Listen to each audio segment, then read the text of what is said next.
There's one phrase you can't go 30 minutes without hearing on Monday Night Raw. The big dog! No, not that one. It's boss time! No, not that one either. The Diva's Revolution. There's the one. Now look, I for one am happy that women are now given longer matches, regularly main event Raw, and even had their own pay-per-view. We've definitely come a long way from this.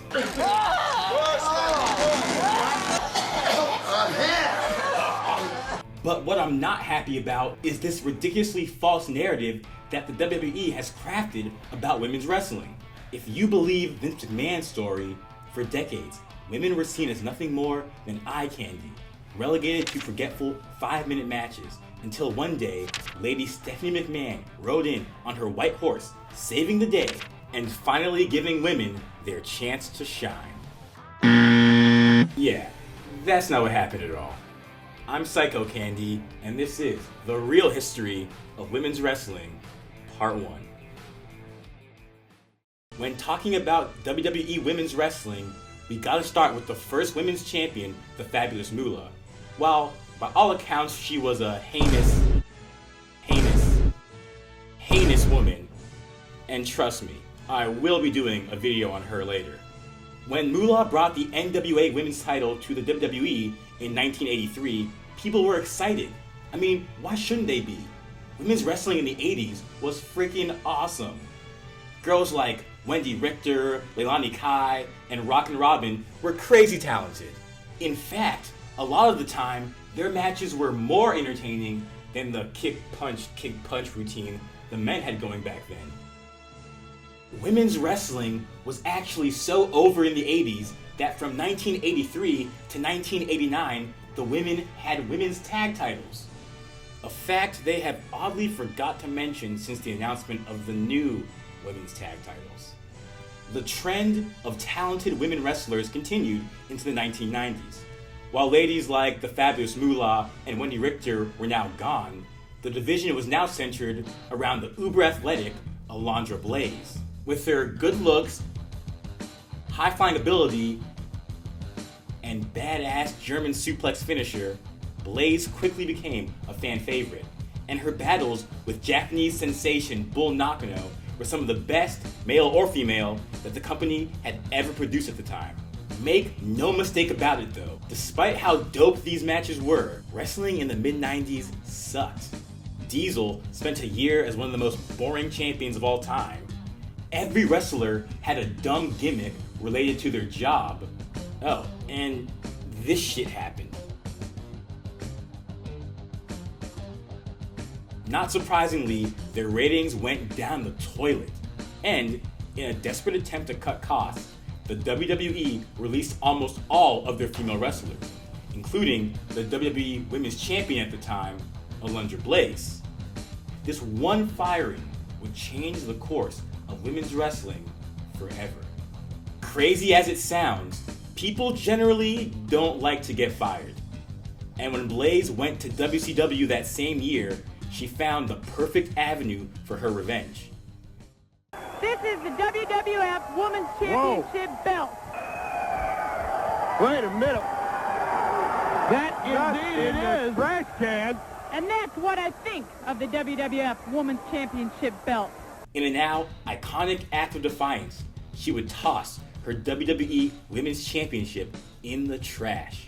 And the WWE Women's Division was never, ever the same again. In place of all the Alundra Blazes and Wendy Richters that came before them, in place of the once exciting, fast-paced women's division, in place of women's wrestling's long history, came this.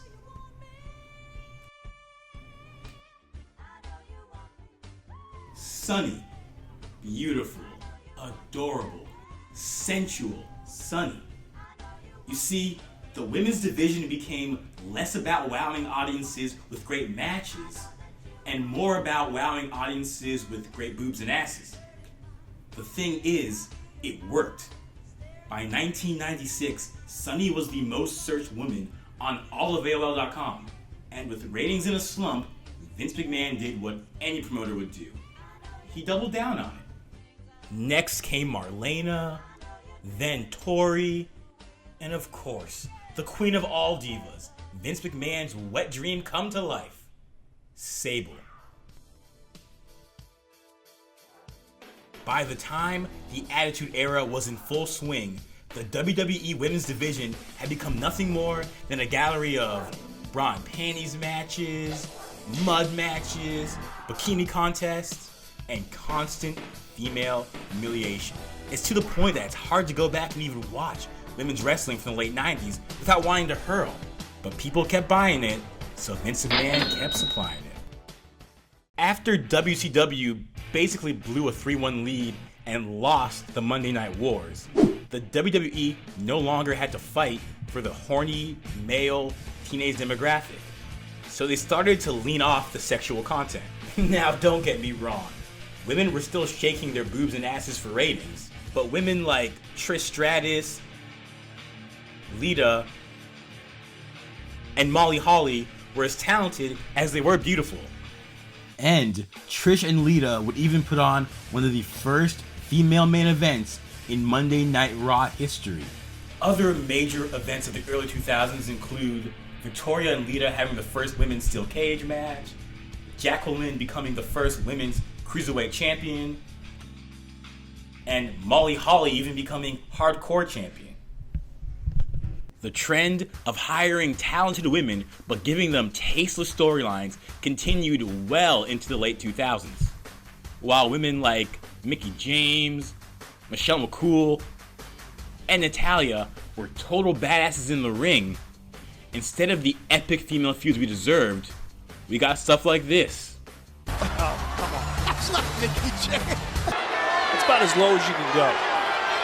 And this. Oh, Santina is all broken up. She's emotionally overcoming. And what may be the most disgusting, distasteful, disrespectful storyline in WWE history, we also got this.